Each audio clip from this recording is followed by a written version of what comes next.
जय श्री कृष्ण, जय राधे।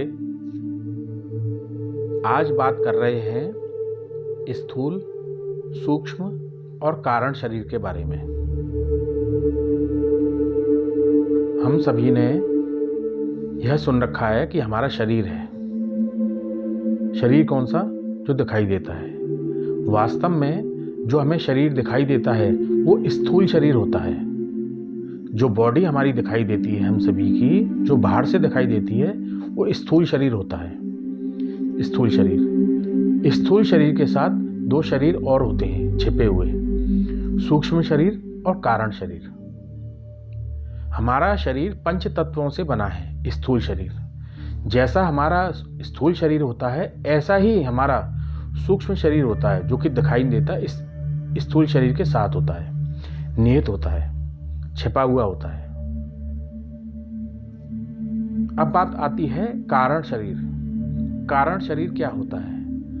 कारण शरीर में हमारे पूर्व जन्मों के संस्कार, स्वभाव, व्यवहार, राग, द्वेष, जितना भी कारण है इस शरीर को लेने का, वो सब कारण शरीर में निहित होता है।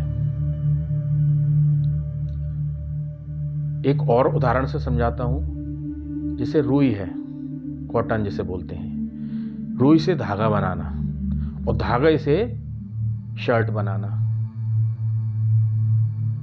रुई क्या हुई इसमें?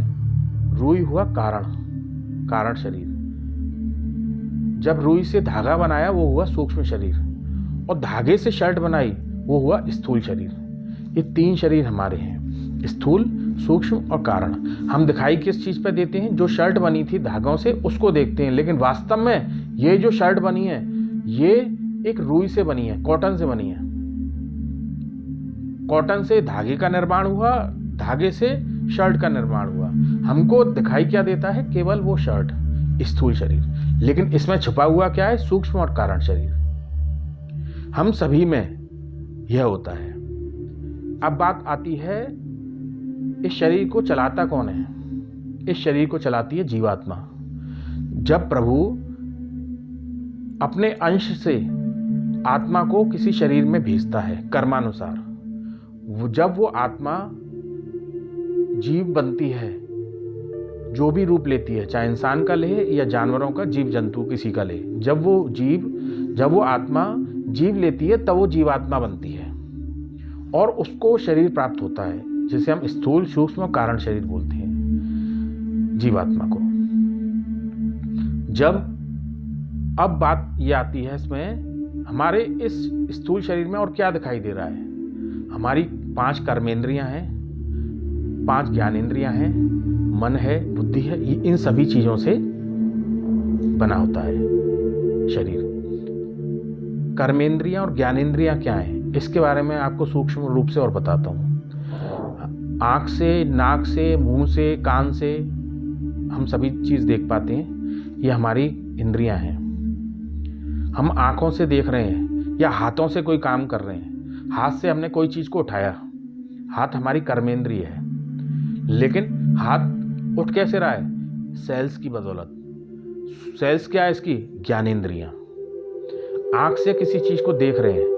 आंख क्या है हमारी? सूक्ष्म, स्थूल दृष्टि है, जिससे हम देख पा रहे हैं। लेकिन आंख का काम देखने का हुआ कैसे? एक सूक्ष्म आंख से, सूक्ष्म, जिसे हम ज्ञानेंद्रिय बोलते हैं। आंख के अंदर एक इमेज बनी, उस इमेज के कारण इस आंख की बदौलत हम देख पाते हैं। सूक्ष्म शरीर जिसमें ज्ञानेंद्रियां हैं, उसकी बदौलत ये हमारा स्थूल शरीर है, जिससे हम देख पाते हैं। कर्मेंद्रिया और ज्ञानेंद्रियां, मन भी होता है, बुद्धि भी होती है। ये तो हमारा ढांचा हुआ स्थूल, सूक्ष्म और कारण शरीर का। अब ये बात आती है, जिसका जन्म हुआ है उसकी मृत्यु निश्चित ही होगी।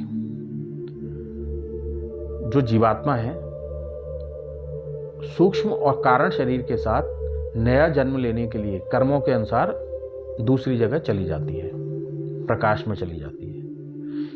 स्थूल शरीर यहीं समाप्त हो जाता है, चाहे उस स्थूल शरीर मरने के बाद जल जाए या उसको गाड़ दिया जाए।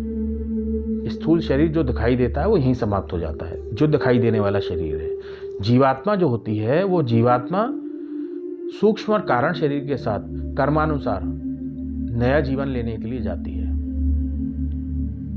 इस सूक्ष्म शरीर में क्या होता है? सूक्ष्म शरीर में हमारे राग द्वेष होते हैं, स्वभाव, संस्कार, लेना देना,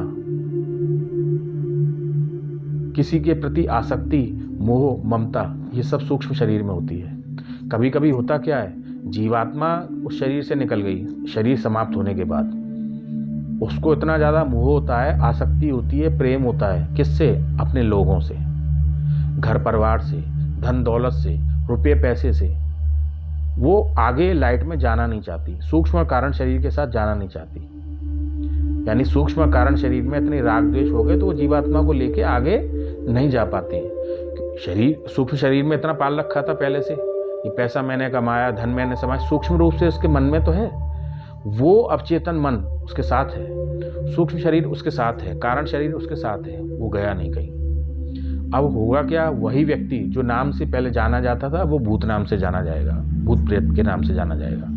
वहाँ रुक गया, क्योंकि जिस समय व्यक्ति की मृत्यु होती है एक पोर्टल खुलता है, उस पोर्टल यानी उस लाइट में जाना होता है उस जीवात्मा को। यदि वो नहीं गई, वो उसका वॉलंटरी होता है, स्वैच्छिक निर्णय होता है, उसको जाना है या नहीं जाना है। यदि वो चली जाती है तो कर्मानुसार उसको नया जीवन मिल जाता है।